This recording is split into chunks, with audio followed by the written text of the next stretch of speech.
7 o'clock, Monday, September 24th, 2018.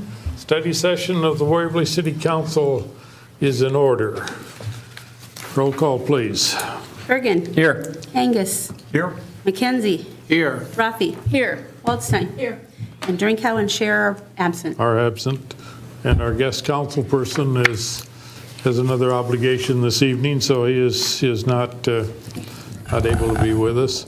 I would like to recognize a young lady that's here on an assignment from middle school, Peyton County, I believe it is, and her father, Mike. Is that correct? And welcome to us, and I hope you learn a few things from us anyway. So, very good. To entertain a motion to approve the agenda. I will move to approve the agenda as presented. Second. Motion made and seconded. Any council discussion? All those in favor say yes. Yes. Yes. Motion carried. Approval of the minutes from September 10th, 2018, regular meeting minutes. Entertain a motion. I move approval of the minutes as published. Second. Motion made and seconded. Any council discussion? All those in favor say yes. Yes. Yes. Motion carried. Next item on the agenda is a presentation of a plaque by the Historic Preservation Committee. I think there's some representatives here. Yes, thank you, Mayor. It's our pleasure. We have three of us here from the Historic Preservation Commission, and it's our pleasure to present this national award that the commission received this past July. This was a national conference of preservation commissions from all across the country. Good. And Waverly was recognized as one of three. There were over 700 people there, I think. And so we were on the national stage, which is always fun. That is good. They recognized us for seizing the opportunity the flood presented for us to follow up with historic district nominations, which we did. We have 4 of them today, and we're looking to maybe even do another one yet. So it's our pleasure to present this to you and the city council. Very good. If you want to go front and center so Eric can get a picture. Well, however it works. Actually, you guys can be there. All right, okay. Whoops. Put you in the middle I'll go over here. here.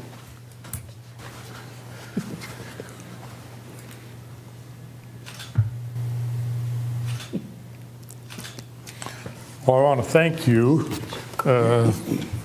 commission members, for all of your hard work and dedication to not only receiving this award, but you've done a lot of work with, as you said, the historic districts in the city and the Green Bridge and lots of other things around. So we appreciate your work and dedication very much. Thank It's been you. our pleasure. Thank you so much. See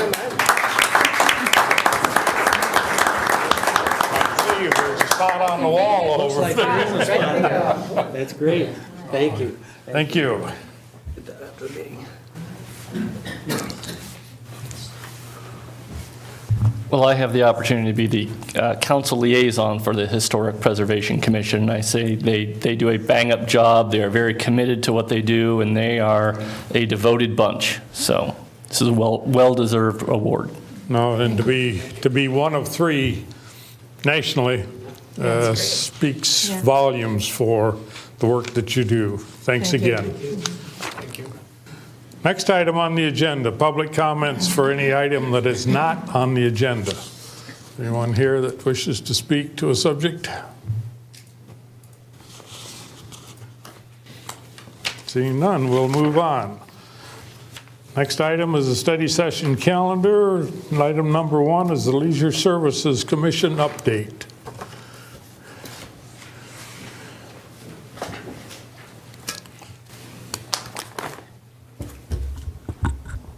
Good evening. My name is Derek Solheim. I'm currently serving as the chair of the Leisure Services Commission. I have asked Mike Cherry and Tab Ray through interpretive dance, to act out the rest of this. They both declined, so you're stuck with me. On the first slide is the new park structure in the Rolling Hills edition. I think that was put in earlier this spring. Tab, does that sound about right? Let's go on to the next slide. So the commission meets the third Thursday of each month at 7 p.m. here in the chamber. One of the things that we would really like to encourage is members of the community to come and be a part of those meetings to provide input to both Director Ray as well as all the members of the commission on important issues that we're facing. As you can see on the slide in front of you now, there are 7 members on the commission with really a wide range of interests in the 5 key areas that we'll talk about here in just a little bit. The next slide really identifies what I would call our 5 main areas of responsibility, and those are parks. We currently have over 16 parks, and one of the things as a parent, as a member of the community, I started to make just a little bit of a list of all the things that we have available, and this is just a few. Things like disc golf, nature trails, play equipment, basketball courts, ball diamond, skateboard park, fishing, open nature areas, a pool, mini golf, and the list goes on. And I think that's a credit to you all and your service to the community and to the members of the community, as well as the Leisure Services team.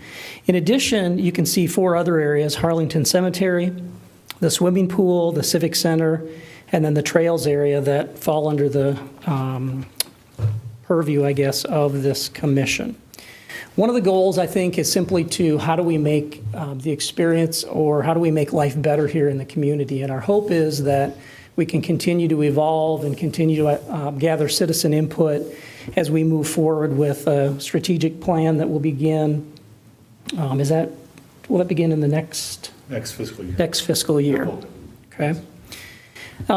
Some of the duties and responsibilities of the commission really are to recommend and promote. And you can see on the slide in front of you, it's really to work with Tab and his team to identify a budget that goes to you all for approval, to really try and look at and establish a variety of different fees and fee structures that will support the activities within the department.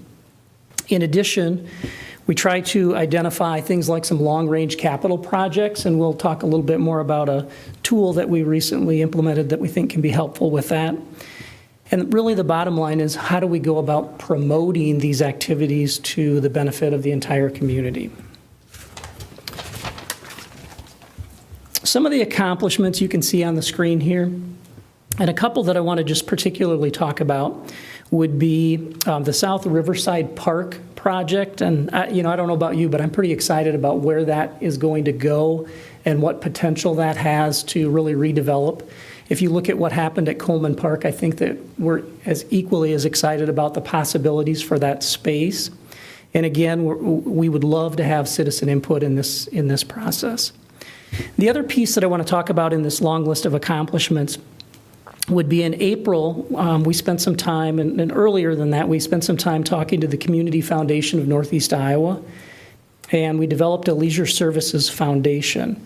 There's really 2 options. There's a short-term fund that is more of an in and out, and then there's a long-term fund that we're hoping to develop that we can use to, maybe it's a special project that we want to complement some dollars from the city, or maybe it's a memorial that someone who has been committed and really utilized the parks would like to provide for us. And the bottom line is we just want to thank the community for their support in this process. Now, the picture in front of you here is one of the things that I think helps the team accomplish their tasks in an efficient manner. Tab originally wanted to have this truck be black and yellow, but we talked him out of that in the process, right? So we thought Waverly white would be just fine. The next slide shows the updated section in the cemetery that again is under the purview of the Leisure Services Commission. Some of the challenges that we face, and really I think some opportunities would be, and you're going to hear from the folks with Champions Ridge here just shortly, is we're excited about what potential Memorial Park has after they successfully complete their fundraising and move into their new space. What does that space look like? So again, I think we're looking forward to some citizen input in terms of what that could look like. The pool turns 51 years old. Now, I'm going to be 50 here in about a year, so I'm thinking that pool is actually quite young. But, I think we have to really think about, as a community, what is that going to look like? What amenities do we want to have when we move forward that I think really helps with quality of life in our community? So you can see there's a lot of different challenges. And the last one would be just finding quality seasonal help. And I think that's not unusual. I think that's something that we need to really think about and strategize on how we can find young, talented individuals to help in our park system. I'm going to turn it over to Tab here. One of the challenges we have is emerald ash borer and the ash trees. I think we're ahead of the game in terms of public properties. We're going to concentrate on Northwest Waverly this year, and we're probably going to be taking down about 100 trees. The issue is that we may be ahead in public properties, but we really haven't done anything regarding private property. And that's one of the things we'll be looking at during budget this next year, is some sort of a policy that we can start encouraging or incentivizing private property owners to start taking down their trees. It's a dangerous tree, public property or private property. In fact, I think it's more dangerous on private, because that means it's probably closer to your home or your car or whatever. So it's something that we'll have to look at this next year. And then as we look to the future, you can see there's about 5 or 6 other different areas that we're trying to focus on. Some updates to the chamber, to the sound system, some trail signage, as well as working diligently to expand the foundation. At this time, we'd really like to just say thank you to you all for serving on the council, for supporting the work of the city. The other part I think that's really important, and often the unsung heroes are Tab and his team and our seasonal folks. I mean, I look at this list and think about all the different areas that they have. That is a pretty lean list that accomplishes a lot of things. And we're just fortunate, I think, for the work that these folks, and I'm sure we're missing some folks on here, the seasonal workers, but thank you, Tab, and your team. So, any questions? First of all, I'd like to thank you for your update. Also to compliment Tab and his crew. I've seen and heard nothing but good things about the mowing this year. With all of the rain and everything, I think our parks and public right-of-ways and things have looked exceptionally well. And so just a shout out to Tab and his crew for all their hard work. Now, questions and comments from the council? No, I would just second that. I think with as few staff as you have, they do amazing work. Thank you. Okay. Very good, thank you. Next item up is the fundraising update from the Champions Ridge Committee.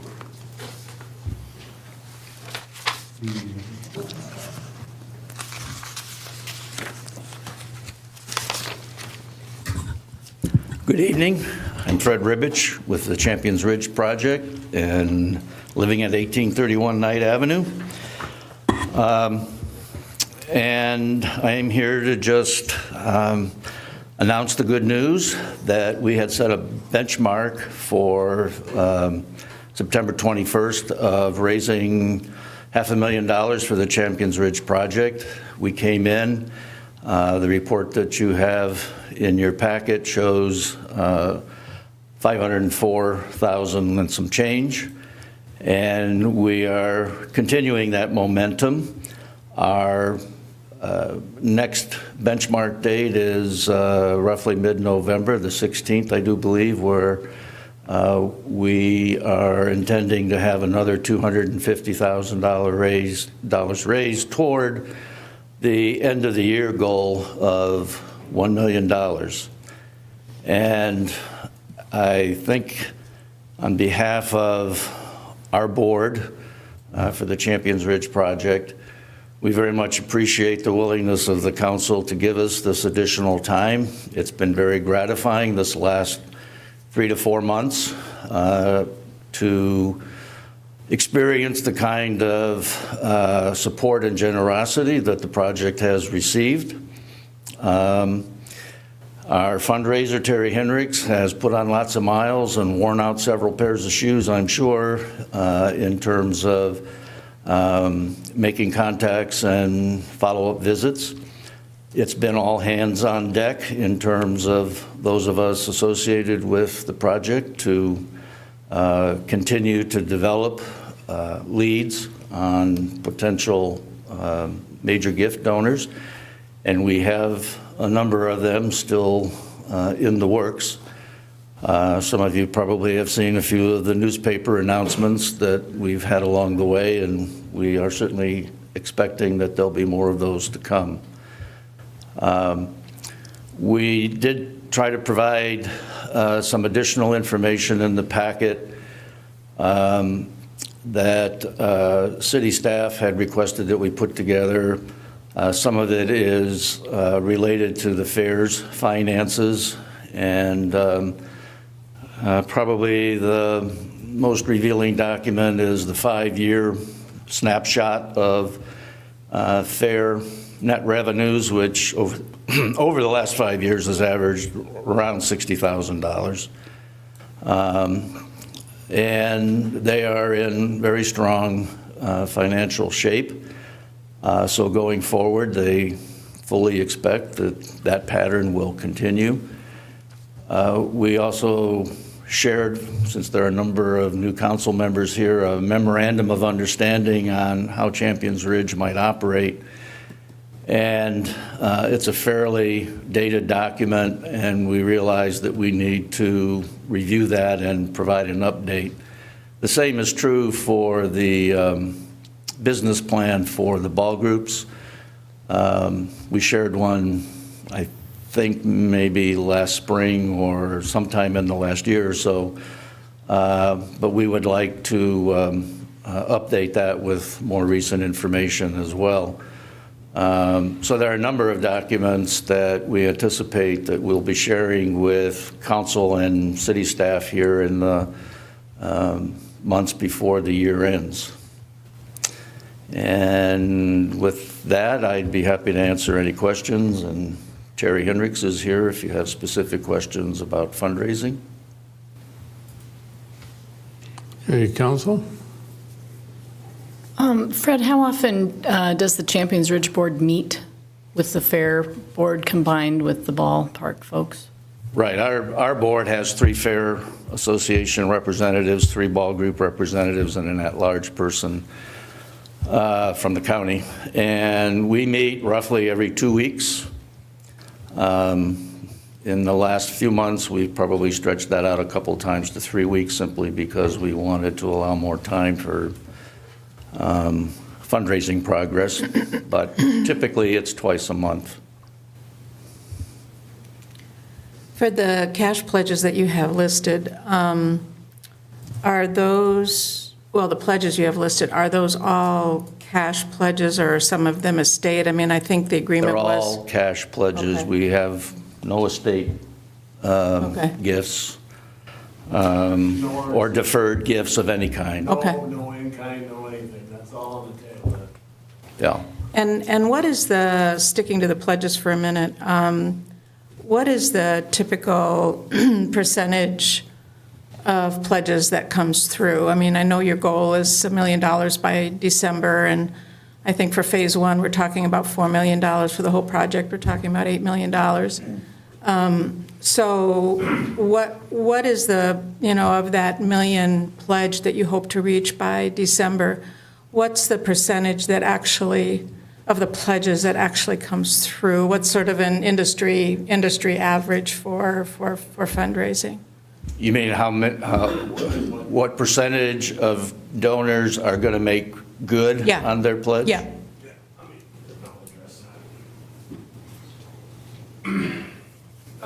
Terry Hendricks, I'm the owner of the General Development Group.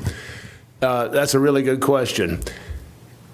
there's two different ways that companies go about doing fund development and fundraising in a capital campaign. One of the ways is they set a specific amount, and they go out and they come to you and Fred, and you say, you need to give this amount or else, kind of guilt-driven. Their whole thing is to obviously raise the money. But, and so is mine, but in that type of fundraising, which a lot of companies do, the average throughout the fund development and fundraising society is about 75%.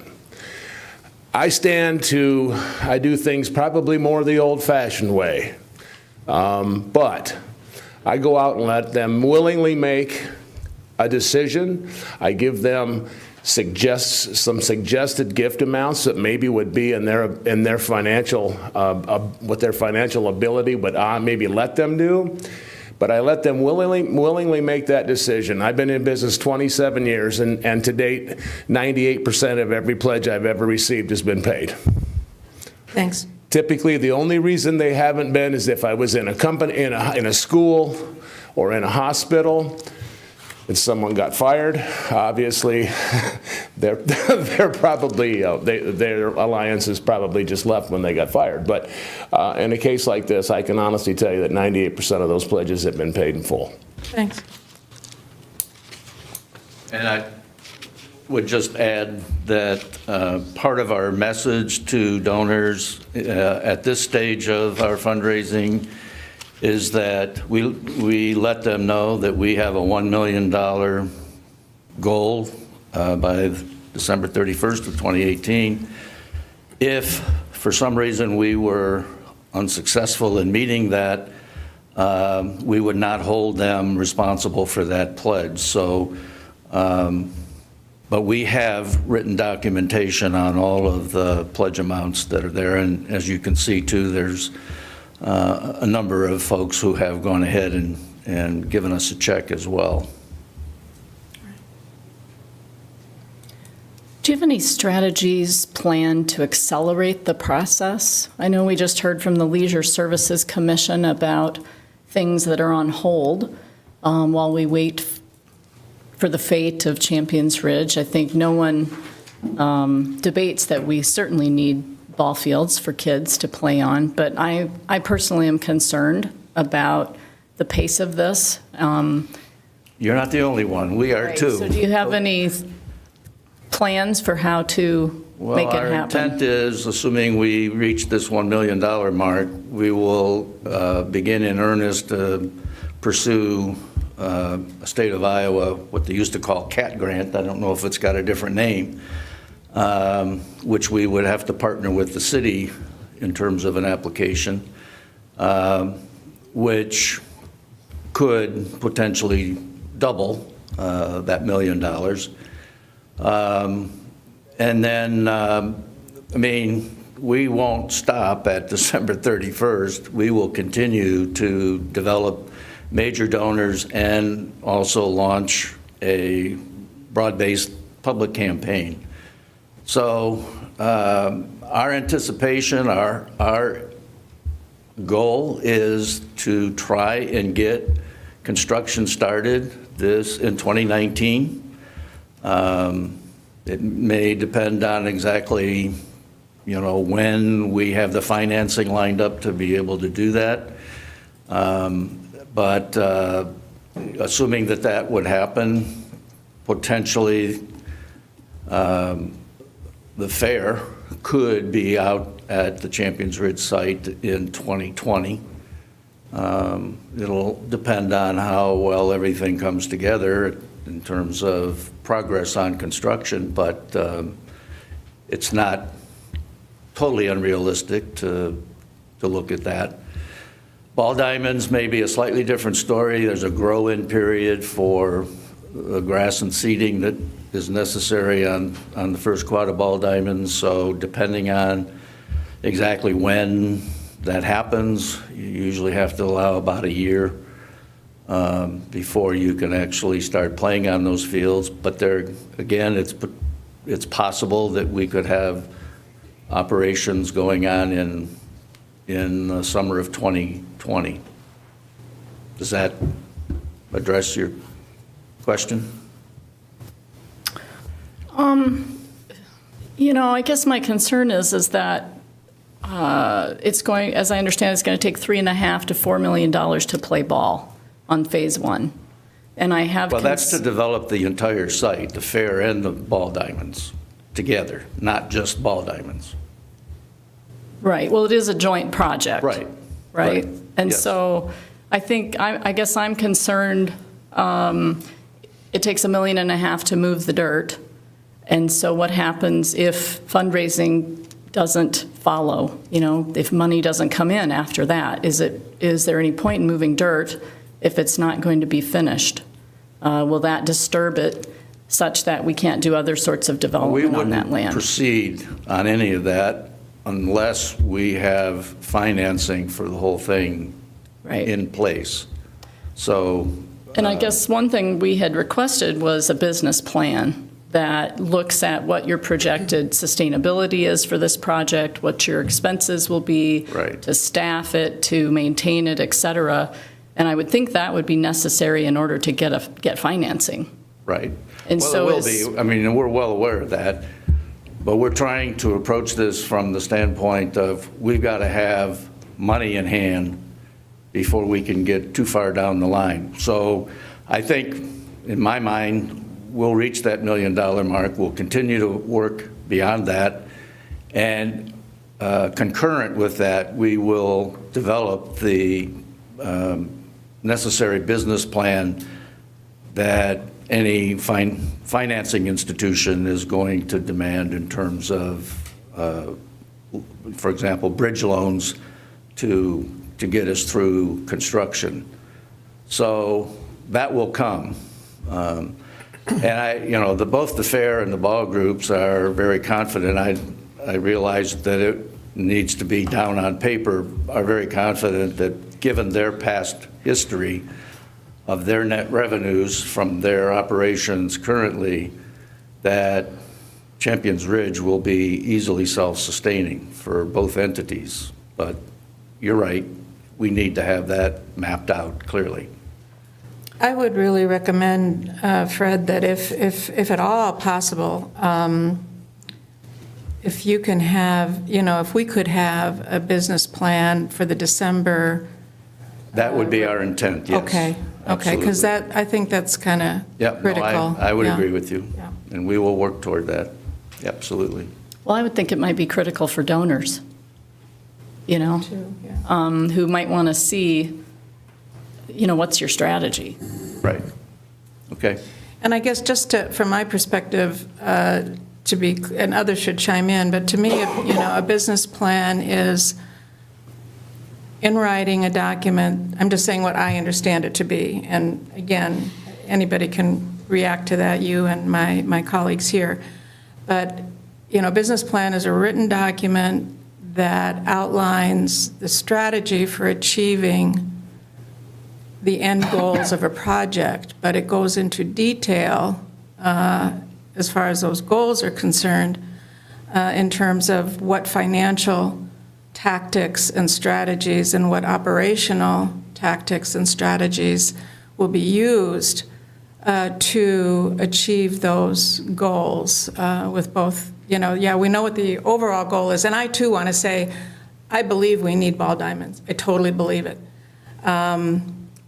I think the question is, how many and where and what's viable. Yep. So that's what I'm looking for in a business plan. Now, if we're on different pages about that, then we need to not give you mixed messages. But We've had some conversations at our board about that, and that it is going to be critical to have that in place as we approach the time where we want to get started on construction, because we know we're going to have pledges being paid over 3 to 5 year period.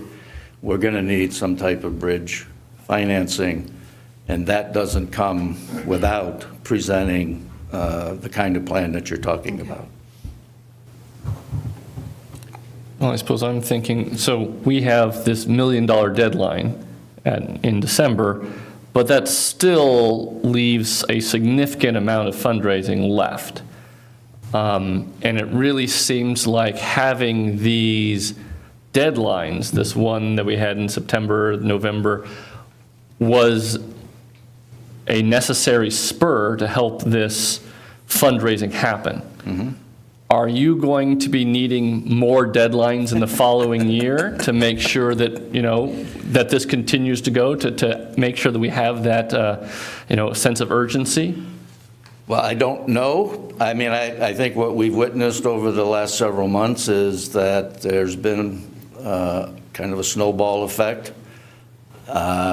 I think that's likely to continue, but I'll say if it looks like we need some kind of a prod, we'll be back to ask you for a deadline. I mean, I suppose the one thing that I will kind of chime in is with my experience with the St. Mary's Catholic Church building project.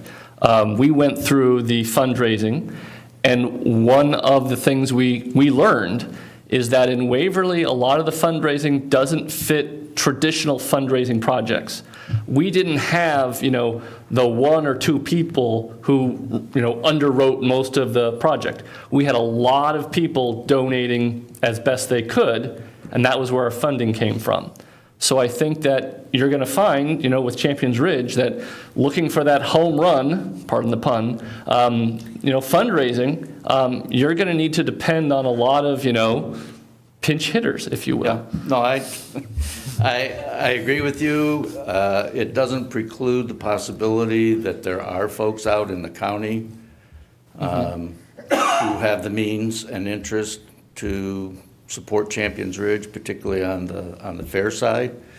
And again, what we've seen is that as we are able to announce some of the major gifts, it gets other people thinking about it seriously. So I guess I would hope that we don't need to have another deadline to spur continued contributions to the project, but I guess we'll just kind of see how it all plays out. We know that this is going to be continual. The Leisure Services Commission mentioned that they've had conversations with the Community Foundation of Northeast Iowa. They are on our agenda. We've had a preliminary conversation with them about potential long-term support for fair and ball. And we'll see where that leads us as well. It's probably a little down the line for us, but those additional 2 quads of diamonds, as important as they are, may take another 5-8 years before they can be built. But we want to be ready to allow them to become operational and when the funds are available. Coming back to the business plan for just a minute, too, I think, I don't know how you're planning to present it. It's informative to have the fair information here from the last 5 years.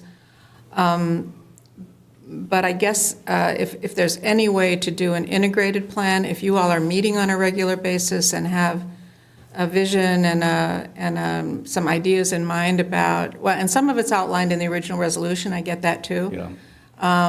But, if that business plan could be an integrated one for both potentially, if there's going to be any interdependence at all. I mean, if you're saying that you're going to be operating more or less independently, I guess that's different than that would need to be clear. But if there's financial interdependence and operational interdependence, then it would be good to know what the plan for that is as well. Yeah, it's a good question. Some of that we tried to map out in that memorandum of understanding, and it was a preliminary shot at trying to specify how the site would operate. But I think our board would be more than willing to take a closer look at that. It needs to be revisited anyway, but whether that would imply that there ought to be a joint business plan or 2 independent ones, I don't know, but we will consider that. All right, thanks. And what's your sense of the pledges you've received? Are they for the ball diamonds or for the fairgrounds or? You have some idea? Is that hard to tell? Because it seems like, I mean, do you have any impression about whether the fair is going to go ahead and move? Even if, if the $1 million mark is not met, are they going to start their part of the project, or? Of the, what we've raised in the last 90 days, $505,814, because I just got some in this afternoon, but $170,764 of that is for the fair, $287,550 is for ball. So, Okay. Maybe if I can step in here. First off, I'd like to thank the Champions Ridge Board. This is the first time you've come before us without an ask of the city, so to me, that is great progress. And then I just want to caution, it's understandable some of the questions here, but to my knowledge, you do not plan to ask the city for anything else going forward. Our partnership is the land that you're going to build the ball diamonds on. So I understand the questions around a business plan, but we're not your financing agency, so I want to caution us not to expect No. as much as a loan officer would, those type of things, so. Right. I mean, there are some commitments that were outlined in the development agreement in terms of a lift station and that sort of thing, but no, we're not expecting the city to finance construction. I mean, I thought our kind of wanting some of these benchmarks and kind of the go, no-go type decision was to allow us to understand if it was time to start looking at possible other alternatives for that ground. And I'm sitting here, have been one of the persons that pushed hard for that, saying I've seen enough to date that that's not a concern of mine right now. Unless something drastically stops you from hitting your December deadline, I don't know that this council needs to be too concerned about, at least this fall, spending a lot of time talking about different possibilities for that ground. Because to me, you've got a solid plan, you're making solid progress on it.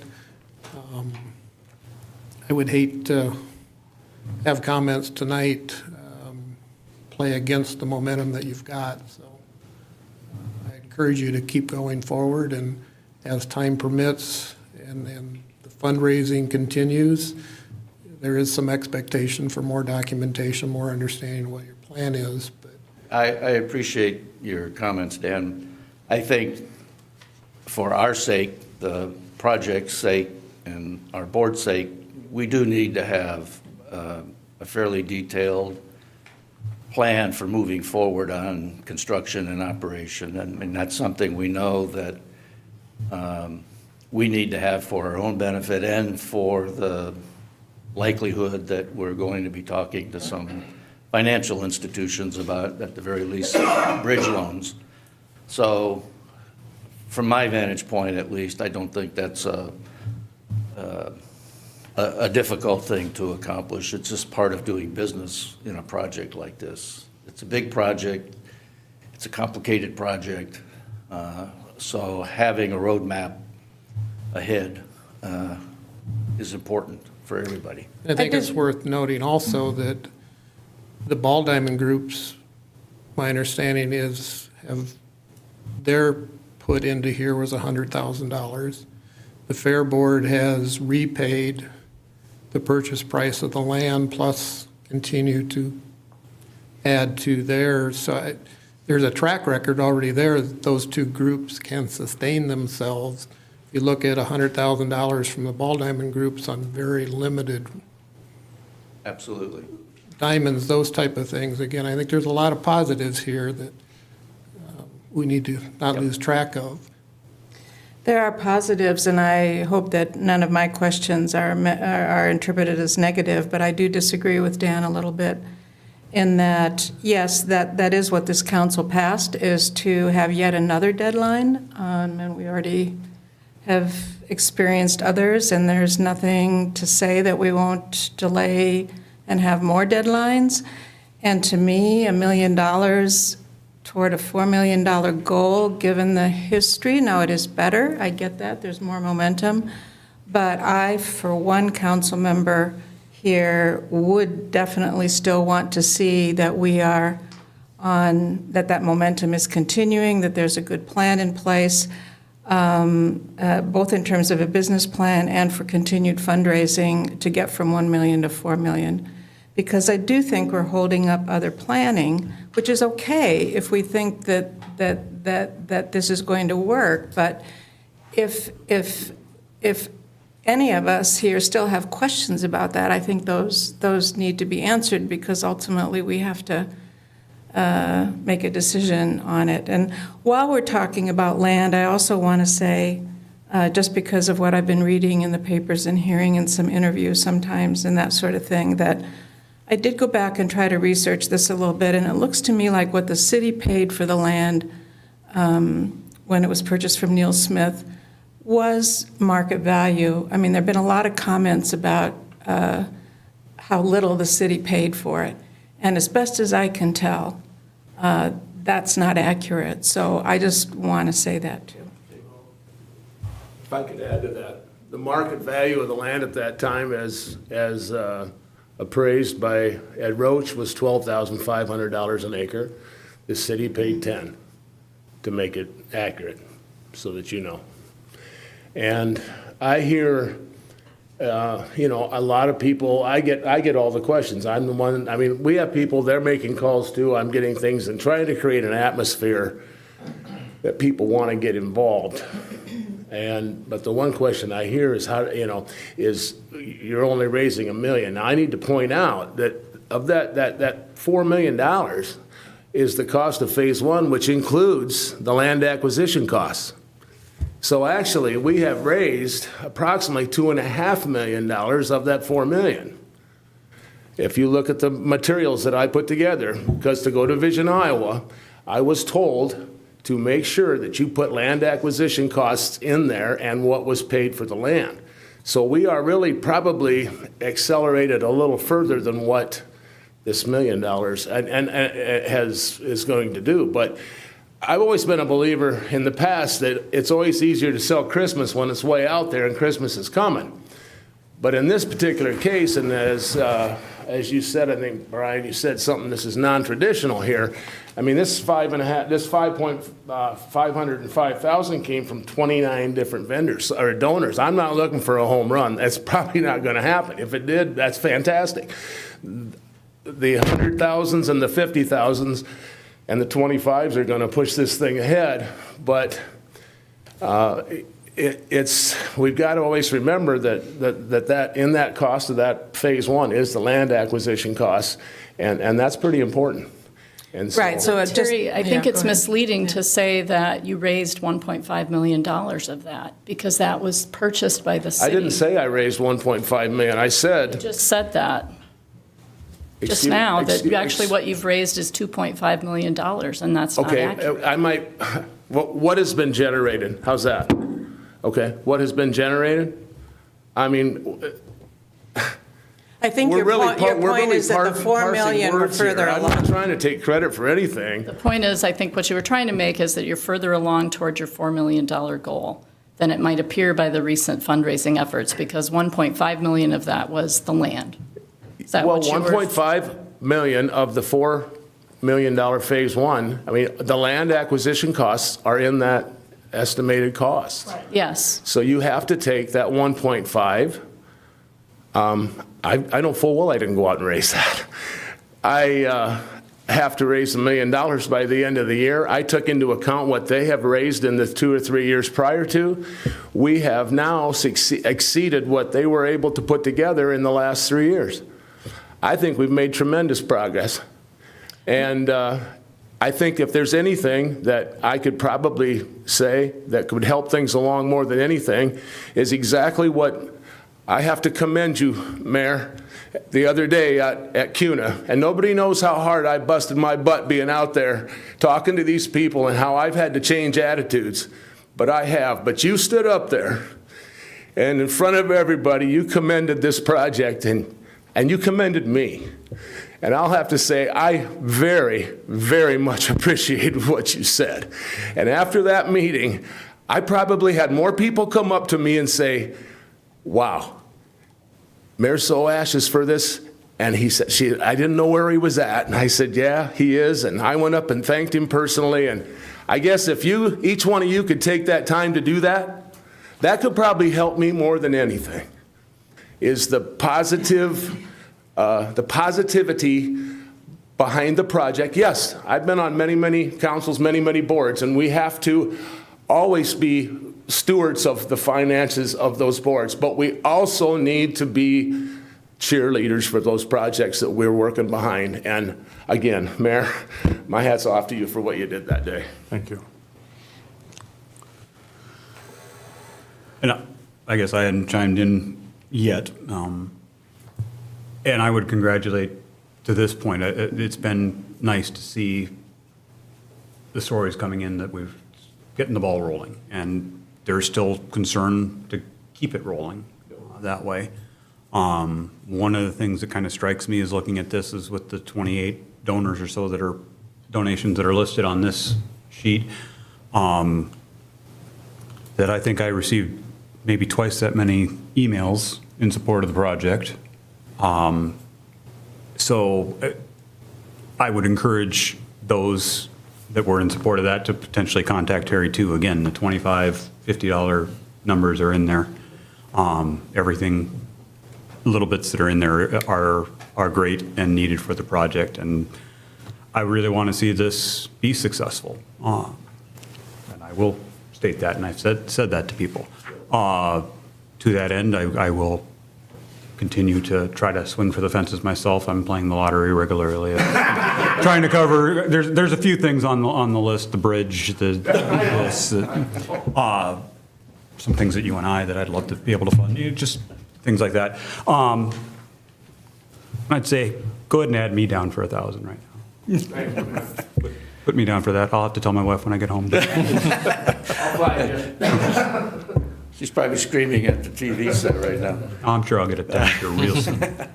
But we appreciate any of the support that we can get through whatever channels. When we launched into this $1 million by the end of the year, we knew that we had to do a much better job at publicity and public relations. And as Terry mentioned, there's been an awful lot of education that has had to happen because there is misinformation out there. And so, if you hear people talking about the project in a way that just doesn't sound quite right, please let us know. We'll be more than happy to talk with their groups or to meet with them and make sure that they get the facts straight. And we will continue to push hard. Eric's been terrific to work with in terms of getting word out through the newspaper. But it's a countywide project. It's not just a Waverly project. And so we are doing our best to make sure that people out in the county, beyond the confines of Waverly, are kept abreast and up to speed on what's happening and why it's happening, and that they have accurate information as well. So I'll just make one other observation that maybe isn't obvious, but particularly with the fair has for a long, long time operated with the Fair Association managing the affairs of the fair. And so anything that Champions Ridge does that significantly involves the fair usually has to be brought up at one of their Fair Association meetings and have some conversation. Unfortunately, we have no fair members here tonight because this is the night that their Fair Association meets, but we understand that. But it's also something that we have to work with because that's the way that they do business and always have done business. The fair's been very, very supportive of the Champions Ridge project. They've been working very hard to make this thing go. They're very proud of the fact that they have paid off the land, and they're looking forward to the day in the future when they can collect the deed to that land. But again, this project has lots of moving parts that we try to keep well-oiled and moving all in the right direction. So just keep that in mind as you think about the nature of this project. Fred, you kind of indicated that communication is a key here. I know you've got websites, email addresses. I don't know if you could share those real quick if folks want to go out to your website. And Website is simple. It's www.championsridge, all one word, .org. And we have an email account that comes to at least two of us on the board. That's just info@championsridge.org. So that's one way to contact us. If you're interested in talking to Terry about a potential donation, his email address is terry.hinrichs, Terry, .hinrichs @gmail.com. And Terry will get back to you. Thank you for mentioning that. just knowing that folks do look at the information that's on the agenda, you may want to stick all that information in your documentation going forward, because Okay. if they go back and look at it, it's a good place to find it. Will do. You can give my phone number too. His phone number, Terry Hendricks, area code 641-425-5169. Any and all donations are much appreciated. Fred, I thank you for and Terry for your report. I would like to reiterate a little bit what Ann and Edie alluded to, and that's the business plan. Because I think the concern is that if you raise $1 million by the end of the year, you would have expectations of moving forward.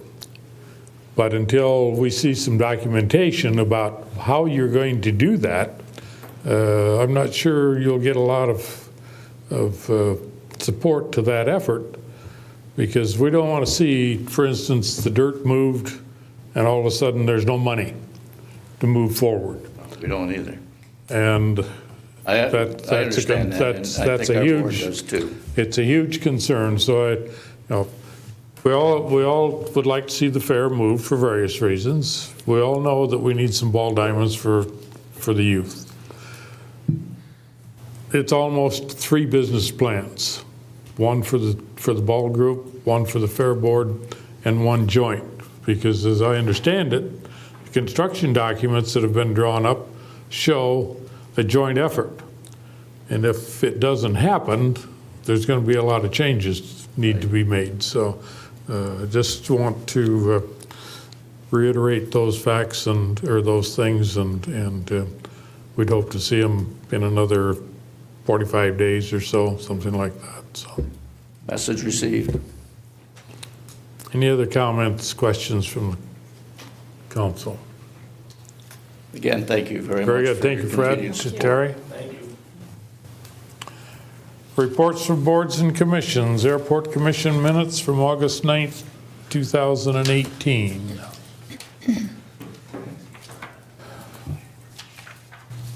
Received in the record. Staff comments.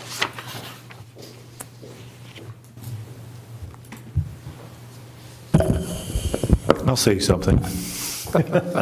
Thank you, Tim. Just wanted to tell you, I had a good time at Oktoberfest this last Friday. I think that committee did a great job of putting things together. It was family friendly. The fireworks were great.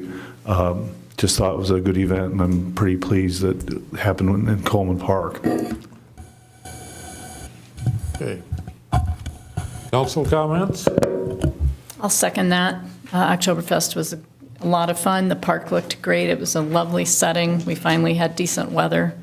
And it was really nice to see an activity where all ages could come and have a good time. So I really give a shout out to the organizers. It's a lot of work, and they did a great job.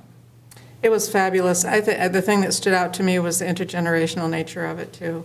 Whether, of course, as it got later in the evening, it became more uni-generational, but for most of the time, it was very, very mixed. And I got an email from my daughter with a picture with her 7-month-old dressed in a dintel, and they were going to an Oktoberfest at Fremont Brewery, which is in Seattle, and nice big brewery, and they were having an Oktoberfest, and they wouldn't let her in because they were only letting adults in. So I said, you should have come home to Waverly and gone to the Waverly Oktoberfest, because it just struck me Friday, Saturday, both. It was so great to see all ages there and just doing lots of fun things. I loved Oktoberfest too. In that spirit, I will be having a beer after the city council meeting again.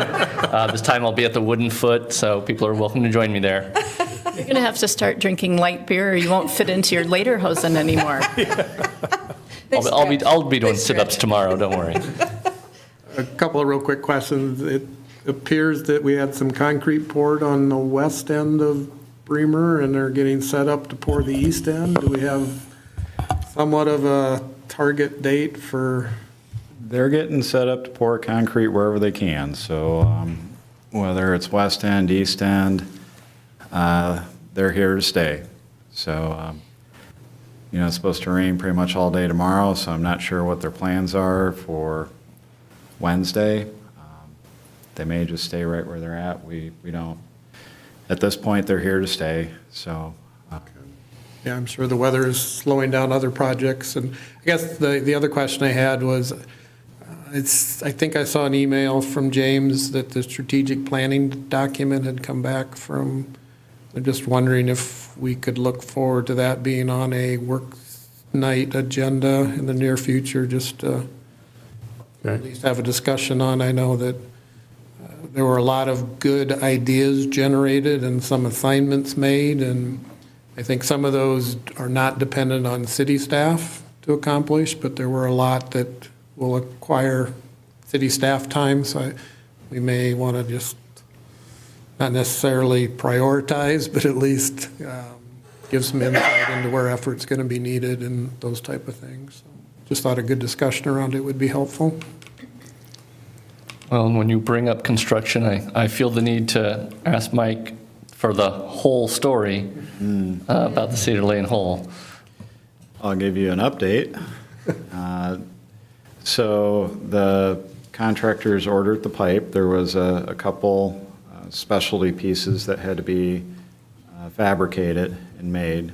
And they've indicated that that is done, and they're scheduling the shipping, but it will be next week. Maybe Friday this week, but more than likely next week that they get the shipment of pipe delivered, and they'll be in at that time. And they figure it'll take 5 to 6 days to complete the work. Okay. Will that necessitate closing part of? Portions at different times, yeah, because what we intend to do is that as they're going to start at the downstream end, and as they work their way up, there's a portion of the road they'll get closed. Then as they move through, they'll get it opened back up once they've backfilled over the top of it and continue on. So we're doing the best we can to minimize the total road closures and always give people a pathway.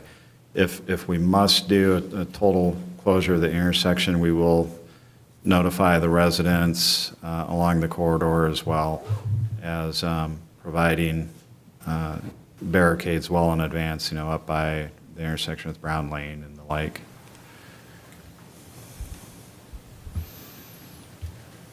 Any other council comments? I just had heard that I wasn't able to attend Oktoberfest for a couple of reasons, but heard good comments, and Biggest thing I heard was the fireworks were the best that they had seen for a long, long time, including several others around the area that always draw a big crowd. But all in all, had to be a successful weekend. Friday was a little cool for drinking beer, but I'm sure it still happened. Not after you have it. Okay. It was perfect.